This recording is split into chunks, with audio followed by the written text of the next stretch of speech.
Hello guys, तो आप लोग कैसे हैं? अगर हमारे चैनल में नए हैं तो सब्सक्राइब कीजिए, लाइक कीजिए, शेयर कीजिए, कमेंट कीजिए।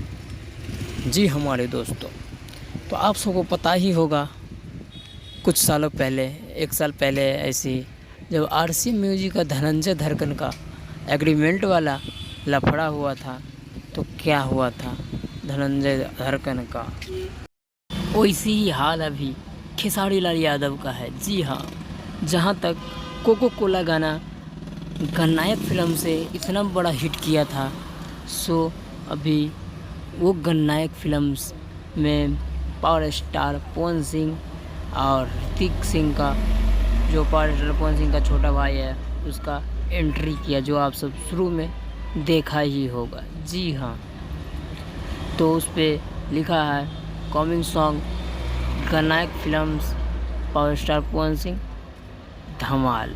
जी हाँ हमारे दोस्तों, खेसारी लाल पैसों के लालच में एग्रीमेंट बनवा लिया आज, इसीलिए वो ज़्यादा गाना दे नहीं पा रहा है, क्योंकि ज़्यादा गाना गाएगा तो स्ट्राइक कॉपीराइट जाएगा, जो से एग्रीमेंट है। आज के लिए इतना ही, फिर मिलते हैं दूसरे वीडियो में, तब तक के लिए बाय।